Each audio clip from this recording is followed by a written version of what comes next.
ॐ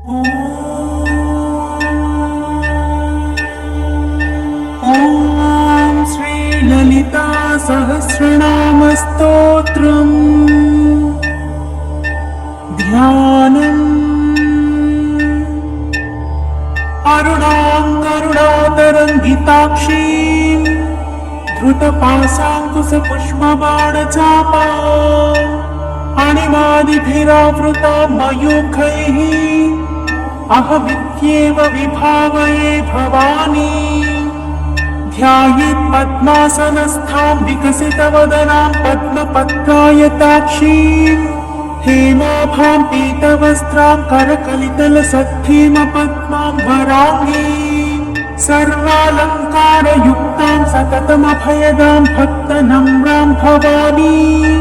श्रीविद्यां शान्तमूर्तिं सकलसुरनुतां सर्वसम्पत्प्रदात्रीं श्रीमाता श्रीमहाराज्ञी श्रीमत्सिंहासनेश्वरी चिदग्निकुण्डसम्भूता देवकार्यसमुद्यता उद्यद्भानुसहस्राभा चतुर्बाहुसमन्विता रागस्वरूपपाशाढ्या क्रोधाकाराङ्कुशोज्ज्वला मनोरूपेक्षुकोदण्डा पञ्चतन्मात्रसायका निजारुणप्रभापूरमज्जद्ब्रह्माण्डमण्डला चम्पकाशोकपुन्नागसौगन्धिकलसत्कचा कुरुबिन्दमणिश्रेणी कनत्कोटीरमण्डिता अष्टमी चन्द्रविभ्राजा दलितस्थलशोभिता मुखचन्द्रकलङ्काभा मृगनाभिविशेषका वदनस्मरमाङ्गल्या गृहतोरणचिल्लिका वक्त्रलक्ष्मी परिवाहचलन्वीणाफलोचना नवचम्पकपुष्पाभा नासादण्डविराजिता ताराकान्तितिरस्कारिणासाभरणभासुरा कदम्बमञ्जरी क्लुप्तकर्णपूरमनोहरा ताटङ्कयुगलीभूततपनोडुपमण्डला पद्मरागशिलातस्य परिभाविकपोलभूः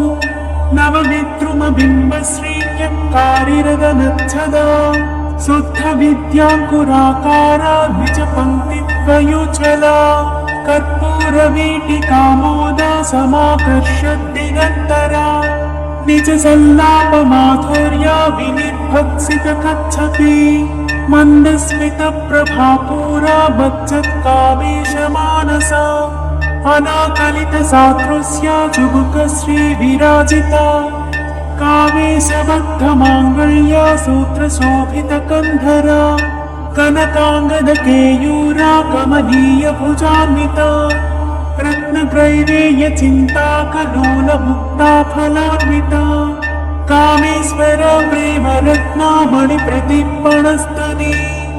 नाभ्यालवालरोमाली लता फलकुचद्वयी लक्ष्यरोमलताधारा तासमुन्नेयमध्यमा स्तनभारदलन्मध्या पट्टबन्धवलित्रया अरुणारुणकौसुम्भा वस्त्रभास्वत्कटितटी रत्नकिङ्किणिकारम्यरसनादामभूषिता कामे सज्ञातसौभाग्या माधवोरुद्वयान्विता माणिक्यमकुटाकारा जानुद्वयविराजिता इन्द्रगोपपरिक्षिप्ता स्मरतोणा भजङ्गिका गूढगुल्फा कूर्मपृष्टा जयिष्णुप्रपदान्विता नखदीधितिसञ्छन्ना नमज्जनतमो गुणा पदद्वयप्रभाजाला पराकृतसरोरुहा सिञ्जानमणिमञ्जेरा मण्डितश्रीपदाम्बुजा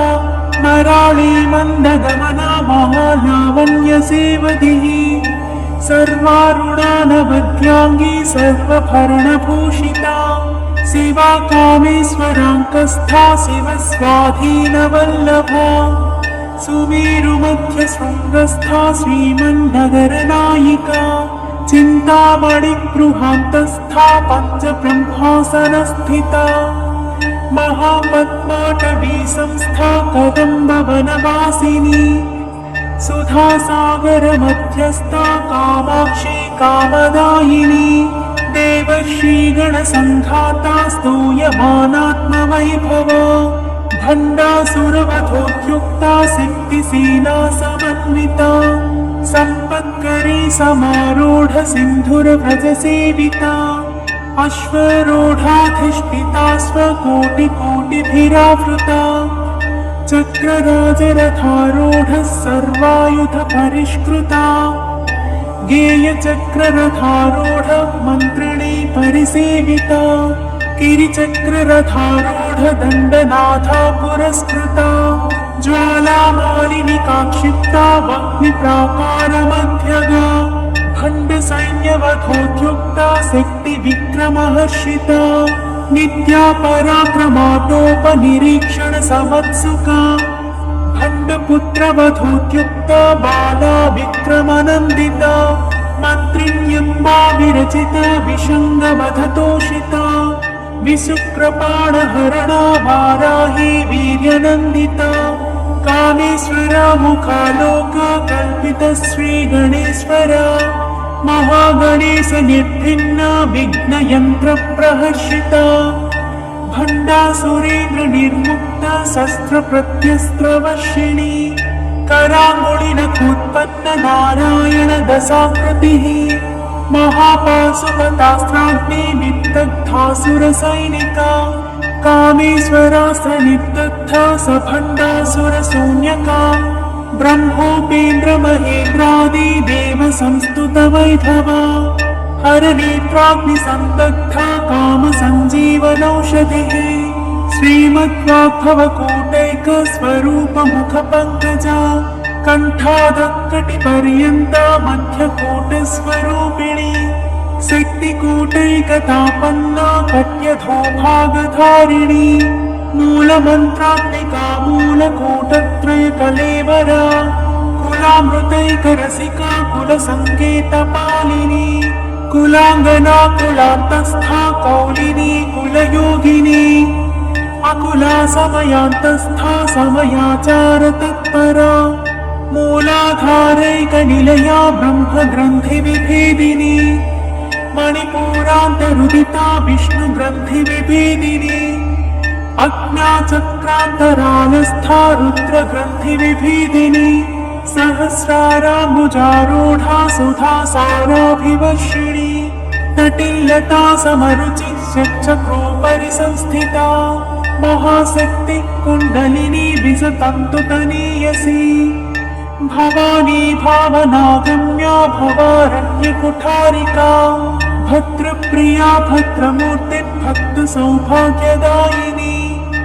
भक्तप्रिया भक्तिगम्या भक्तिवस्या भयापहा शाम्भवी शारदाराध्या सर्वाणि सर्वदायिनी शाङ्करी श्रीकरी साध्वी शरच्चन्द्रनिभानना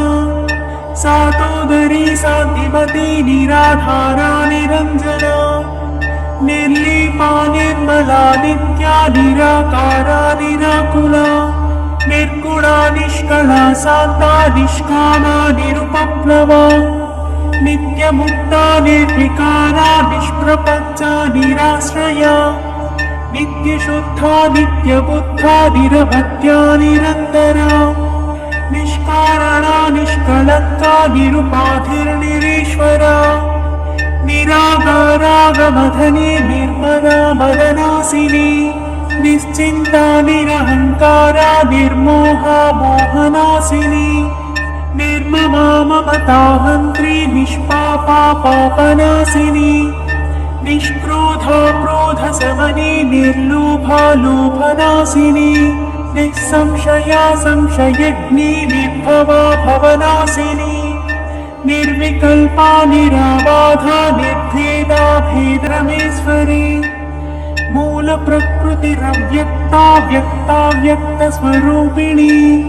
व्यापिनी विविधाकारा विद्या विद्यास्वरूपिणी महाकामेश नयना कुमुदाह्लादकौमुदी भक्तहाततमोभेद भानुमद्भानुसन्ततिः शिवदूती शिवाराध्या शिवमूर्ति शिवङ्करी शिवप्रिया शिवपरा शिष्टेष्टा शिष्टपूजिता अप्रमेया स्वप्रकाशा मनोवाचामगोचरा चिच्छक्तिश्चेतनारूपा जडशक्तिर्जडात्मिका गायत्री व्याहृतिः संख्या द्विजवृन्दनिषेविता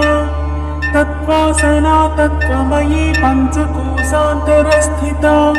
निःसीम महिमा नित्ययौवनमदशालिनी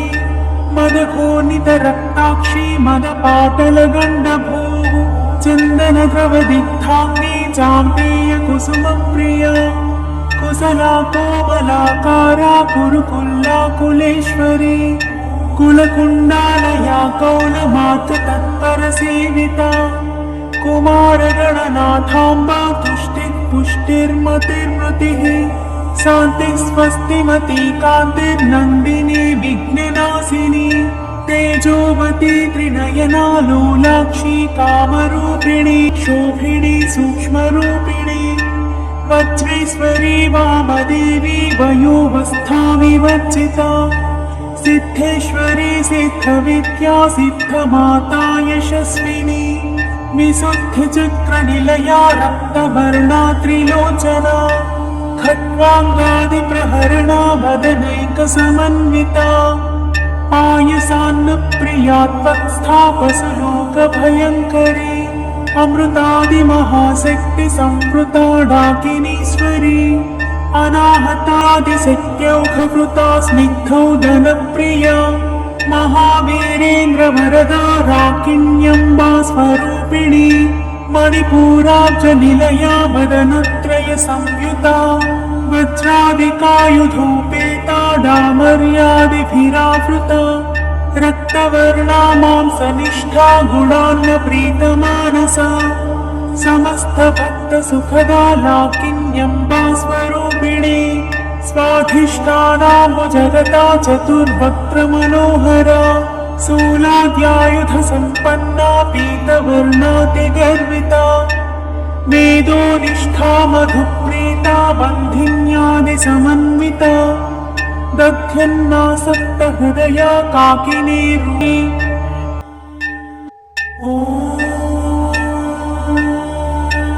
हरि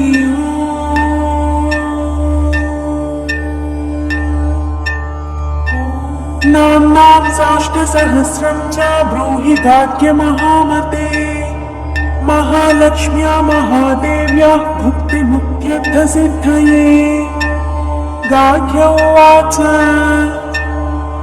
सनत्कुमारमासीनं द्वादशादित्यसन्निभम् अपृच्छन् योगिनो भक्त्या योगिनामर्थसिद्धये सर्वलौकिककर्मभ्यो विमुक्तानां हिताय वै भुक्तिमुक्तिप्रदं जप्यमनुब्रूहि दयानिधे सनत्कुमार भगवन् सर्वज्ञोऽसि विशेषतः आस्तिक्यसिद्धये नूणां क्षिप्रधर्मार्थसाधनम् ह्यद्यन्ति मानवाः सर्वे धनाभावेन केवलम् सिद्ध्यन्ति धनिनोऽन्यस्य नैव धर्मार्थकामनाः दारिद्र्यध्वंसिनी नाम केन विद्या प्रकीर्तिता केन वा ब्रह्मविद्यापि केन मृत्युविनाशिनी सर्वासां सारभूतैका विद्यानां केन कीर्तिता प्रत्यक्षसिद्धिदा ब्रह्मन् तामाचक्ष्वदयानिधे सनत्कुमार उवाच साधु पृष्टं महाभाग सर्वलोकहितैषिणः महतामेष धर्मश्च नान्येषामिति मे मतिः ब्रह्म विष्णु महादेव महेन्द्रादि महात्मभिः सम्प्रोक्तं कथयाम्यद्य लक्ष्मी नाम सहस्रकम् यस्योच्चारणमात्रेण दारिद्र्यान्युच्यते नरः किं पुनस्तच्च पाच्चापि सर्वेष्टार्थानवाप्नुयात् अस्य श्रीलक्ष्मी दिव्यसहस्रनामस्तोत्रमहामन्त्रस्य आनन्दकर्तमचिक्लीतेन्दिरासुतादयो महात्मानो महर्षयः अनुष्ठुप् छन्दः विष्णुमाया शक्तिः महालक्ष्मी परादेवता श्रीमहालक्ष्मी प्रसादद्वारा सर्वेष्टार्थसिद्ध्यर्थे जपे विनियोगः श्रीमित्यादिषडङ्गन्यासः ध्यानम् पद्मनाभप्रियां देवीं पद्माक्षीं पद्मवासिनीं पद्मवक्त्रां पद्महस्तां वन्दे पद्मामहर्निशम् पूर्णेन्दुवदनां दिव्यरत्नाभरणभूषितां वरदाभयहस्ताढ्यां ध्यायेच्चन्द्रसहोदरीम् इच्छारूपां भगवतः सच्चिदानन्दरूपिणीं सर्वज्ञां सर्वजननीं विष्णुवक्षस्थलालयां दयालुमनिशं ध्यायेत् सुखसिद्धिस्वरूपिणीं हरि ओम्। नित्यागतानन्तनित्यानन्दिनी जनरञ्जनी नित्यप्रकाशिनी चैव स्वप्रकाशस्वरूपिणी महालक्ष्मी महाकाली महाकन्या सरस्वती भोगवैभवसन्धात्री भक्तानुग्रहकारिणी ईशावास्या महामाया महादेवी महेश्वरी हृल्लेखा परमासिन्धिर्मातृका बीजरूपिणी नित्यानन्दा नित्यबोधा नादिनी जनमोदिनी सत्यप्रत्ययनी चैव स्वप्रकाशात्मरूपिणी त्रिपुरा भैरवी विद्या हंसा वागीश्वरी शिवा वाग्देवी च महारात्रि कालरात्रिस्त्रिलोचना भद्रकाली कराली च महाकाली तिलोत्तमा काली कराळवक्त्रान्ता कामाक्षी कामदा शुभा चण्डिका चण्डरूपेशा चामुण्डा चक्रधारिणी त्रैलोक्यजयिनी देवी त्रैलोक्यविजयोत्तमा सिद्धलक्ष्मी क्रियालक्ष्मी मोक्षलक्ष्मी प्रसादिनी उमा भगवती दुर्गा चान्द्री दाक्षायणी शिवा प्रत्यङ्गिराधरा वेला लोकमाता हरिप्रिया पार्वती परमादेवी ब्रह्मविद्याप्रदायिनी अरूपा बहुरूपा च विरूपा विश्वरूपिणी पञ्चभूतात्मिका वाणी पञ्चभूतात्मिका परा काली मा पञ्चिका वाग्मी हविप्रत्यधिदेवता देवमाता सुरेशादा देवगर्भाम्बिका धृतिः संख्या जाति क्रिया सिद्धि प्रकृतिर्मोहिनी मही यज्ञविद्या महाविद्या गृह्य विद्या विभावरी ज्योतिष्मती महामाता सर्वमन्त्रफलप्रदा दारिद्र्यध्वंसिनी देवी हृदयग्रन्थिवेदिनी सहस्रादित्य संकासा चंद्रिका चंद्ररूपिणी गायत्री सोम संभूति सावित्री प्रणवात्मिका साकरी वैष्णवी ब्राह्मी सर्वदेव नमस्कृता सेव्य दुर्गा कुबेराक्षी करवीर निवासिनी जया च विजया चैव जयन्ती चापराजिता कुब्जिका कालिका शास्त्री वीणा पुस्तकधारिणी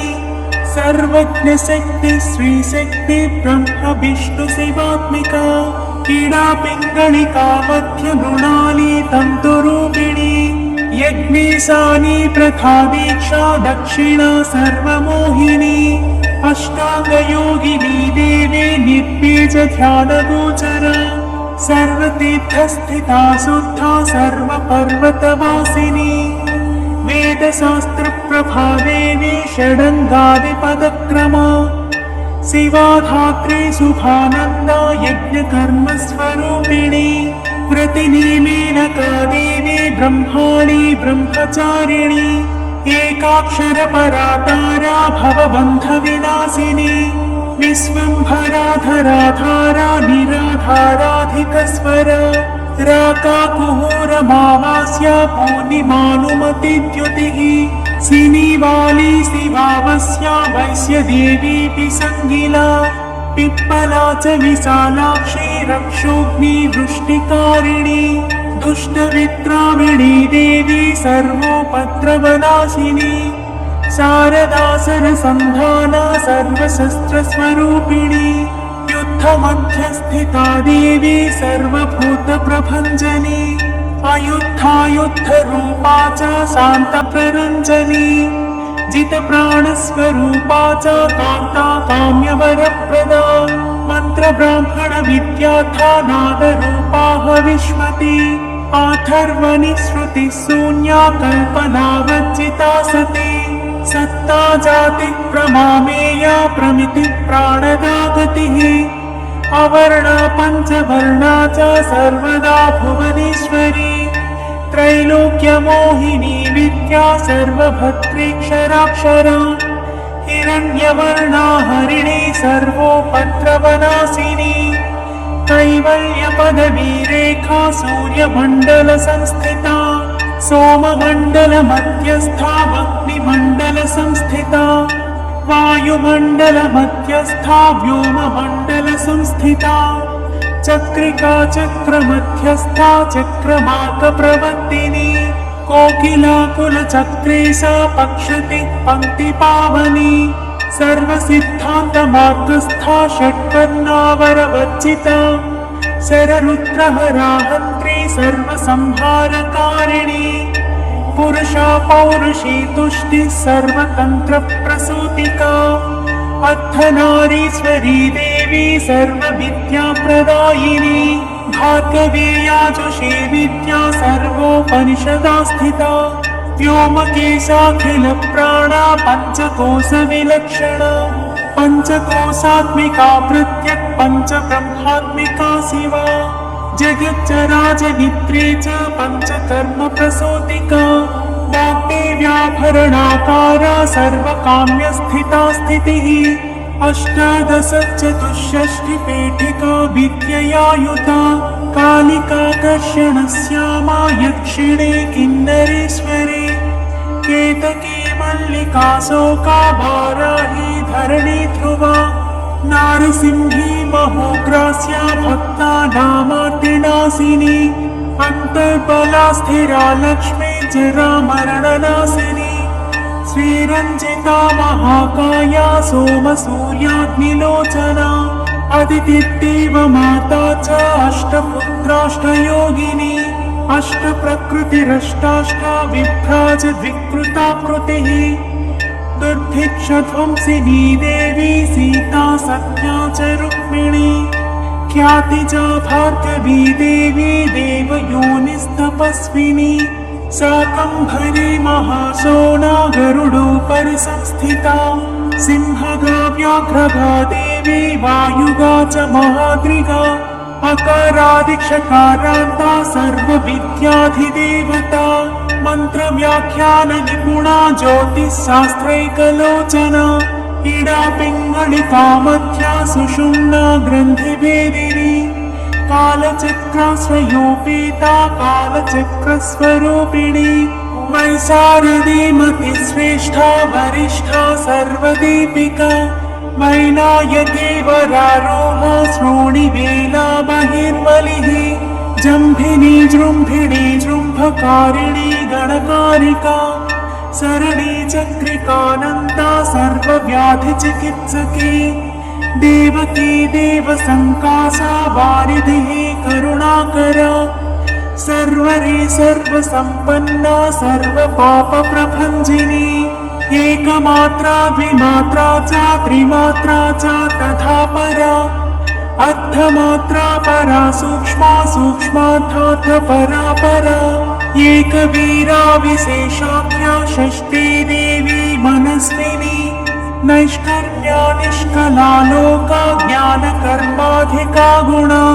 सबन्धानन्दसन्दोहा व्योमाकारा निरूपिता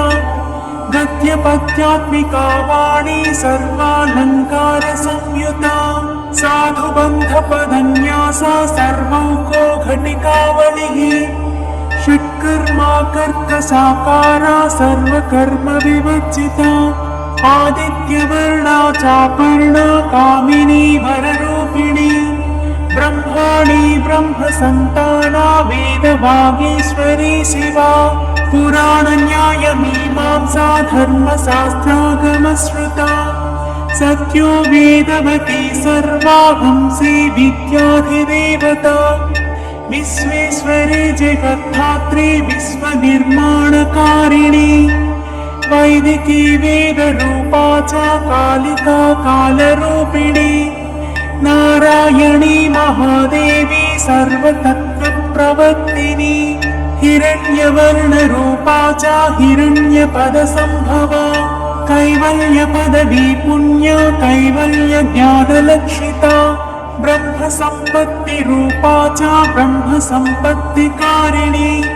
वारुणी वारुणाराध्या सर्वकर्मप्रवर्तिनी एकाक्षरपरा युक्ता सर्वदारिद्र्यभञ्जिनी पाशाङ्कुशान्विता दिव्या वीणा व्याख्याक्षसूत्रभृत् एकमूर्तिस्त्रयी मूर्तिर्मधुकैटभभञ्जिनी साङ्ख्या साङ्ख्यवती ज्वाला ज्वलन्ती कामरूपिणी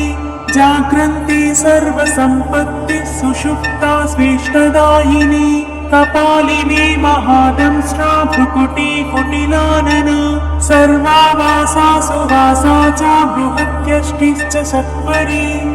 चन्दोगणप्रतिष्ठा च कल्माशी करुणात्मिका चक्षुष्मती महाघोषा खड्गचर्मधरासनिः शिल्पवैचित्रविद्योता सर्वतो भद्रवासिनी अचिन्त्यलक्षणाकारा सूत्रभाष्यनिबन्धना सर्ववेदार्थसम्पत्तिः सर्वशास्त्रार्थमातृका आख्या पञ्चसंहतिः सुप्रजाता सुवीरा च सुपोषा सुपतिः शिवा सुगृहारक्तबीजान्ता हतकन्दर्पजीविका समुद्रव्योममध्यस्था समबिन्दुसमाश्रया सौभाग्यरसजीवातु सारासारविवेकधृक् त्रिवैयादिषु पुष्टाङ्गा भारती भरताश्रिता नादब्रह्ममयी विद्या ज्ञानब्रह्ममयी परा ब्रह्मनाडी निरुक्तिश्च ब्रह्मकैवल्यसाधनम् कालिकेय महोदार वीर्यविक्रमरूपिणी बडमाग्नि शिखावक्त्रा महाकबलतर्पणा महाभूता महादर्पा महासारा महाक्रतुः पञ्चभूतमहाग्रासा पञ्चभूताधिदेवता सर्वप्रमाणा सम्पत्तिः सर्वरोगप्रतिक्रिया ब्रह्माण्डान्तर्बहिर्व्याप्ता विष्णुवक्षो विभूषिणी शाङ्करी विधिवक्त्रस्था प्रवरावरहेतुकी हेममाला शिखामाला त्रिशिखा पञ्चलोचना सर्वागम सदाचार मर्यादा यातु भञ्जनी पुण्यश्लोकप्रबन्धाख्या सर्वान्तर्यामि रूपिणी सामगानसमाराध्या श्रोत्रकर्णरसायनम् जीवलोकैकजीवातुर्भद्रोदारविलोकना कटित्कोटिलसत्कान्तिस्तरुणी हरिसुन्दरी मीननेत्रा च सेन्द्राक्षी विशालाक्षी सुमङ्गला सर्वमङ्गलसम्पन्ना साक्षान्मङ्गलदेवता देहवृत्तिपिका दीप्तिचिह्नपापप्रणाशिनी अद्धचन्द्रोल्लसद्धंस्रा यज्ञवाटी विलासिनी महादुर्गा महोत्साहा महादेवबलोदया डाकिनीट्या साकिनीट्या शाकिनीट्या समस्तचुट् निरङ्कुशा नाकिवन्द्या षडाधाराधिदेवता भुवनज्ञानिनि श्रीप्रदायिनी चिन्मुद्रालङ्कृतकरा कोटिसूर्यसमप्रभा सुखप्राणिशिरोरेखा सददृष्टप्रदायिनी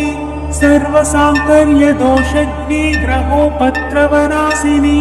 क्षुद्रजन्तुभयज्ञी च विषरोगादिभञ्जनी सदा शान्ता सदा शुद्धा गृहच्छिद्रनिवारिणी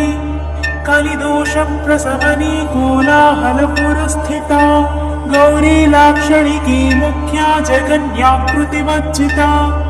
माया विद्या मूलभूता वासवी विष्णुचेतना वादिनी वसुरूपा च वसुरत्न परिच्छदा छान्दसी चन्द्रहृदया मन्त्रस्वच्छन्द भैरवी वनमाला वैजयन्ती पञ्चदिव्यायुधात्मिका पीताम्बरमयी चञ्चत् कौस्तुभा हरिकामिनी नित्या तथ्या रमा रामा रमणी मृत्युभञ्जनी ज्येष्ठा काष्ठा धनिष्ठान्ता सराङ्गी निर्गुणप्रिया मैत्रेया मित्रविन्दा च शेषकलाशया वाराणसी वासरता चार्यभट्टजनस्तुता जगदुत्पत्ति संस्थान संहार त्रयकारणम् त्वमम्ब विष्णु सर्वस्वं नमस्तेऽस्तु महेश्वरी नमस्ते सर्वलोकानां जनन्यै पुण्यमूर्तये सिद्धलक्ष्मी महाकाली महालक्ष्मी नमोऽस्तुते सत्योजातादिपञ्चाग्निरूपा पञ्चकपञ्चकम् यन्त्रलक्ष्मी भवत्यादिराध्याद्येते नमो नमः सृष्ट्यादिकारणाकार विदते दोषवर्जिते जगल्लक्ष्मी जगन्मातर्विष्णुपत्नी नमोऽस्तुते नवकोटिमहाशक्ति समुपास्य पदाम्बुजे कनत्सौवर्णरत्नाढ्ये सर्वाभरणभूषिते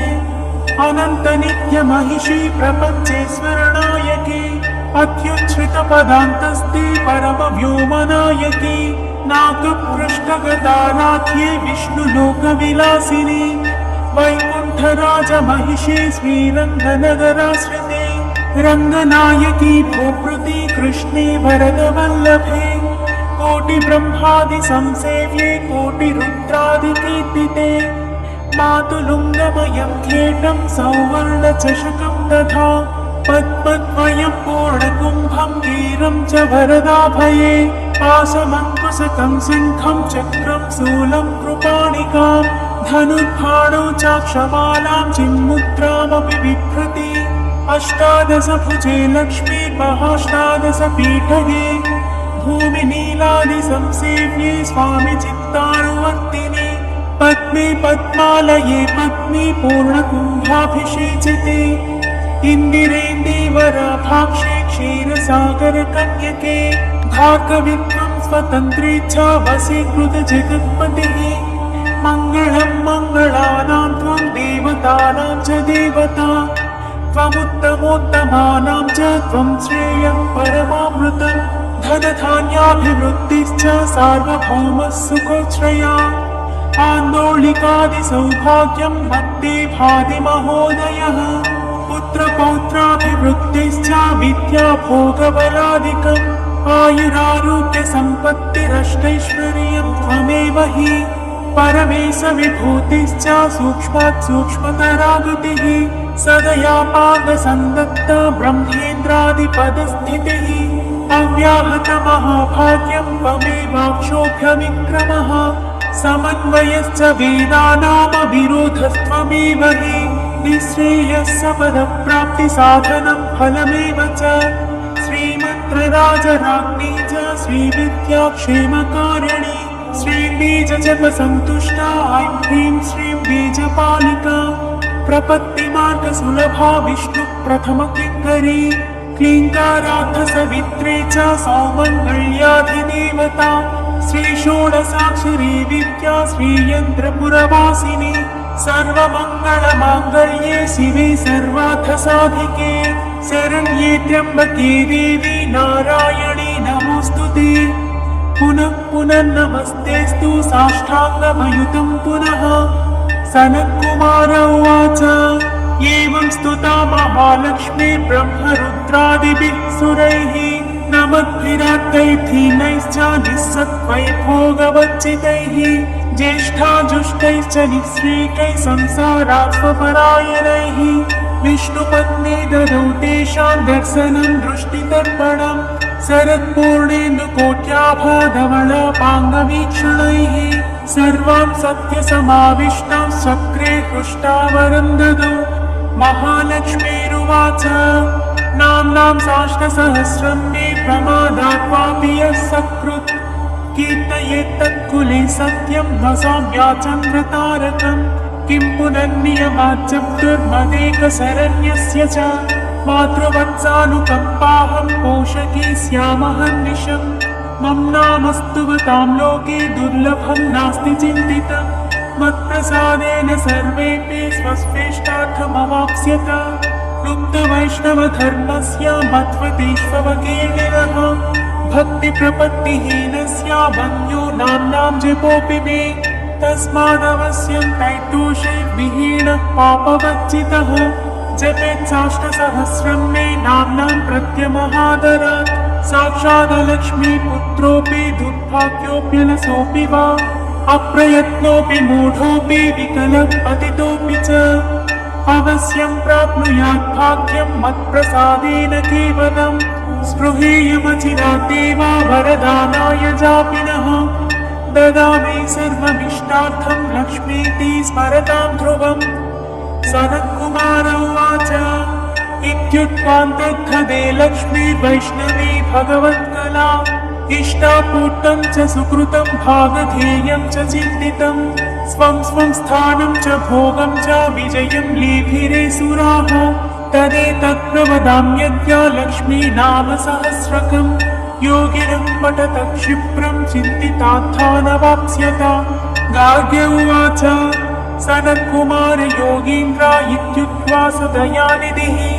अनुगृह्य ययो क्षिप्रं तांश्च द्वादश योगिनः तस्मादेतत् रहस्यं च गोप्यं जप्यं प्रयत्नतः अष्टम्यां च चतुर्दश्यां नवम्यां भृगुवासरे पौर्णमास्यां च पर्वकाले विशेषतः जपेत्वा नित्यकार्येषु सर्वान् कामानवाप्नुयात् इति श्रीस्कन्दपुराणे सनत्कुमारसंहितायां श्रीलक्ष्मीसहस्रनामस्तोत्रम्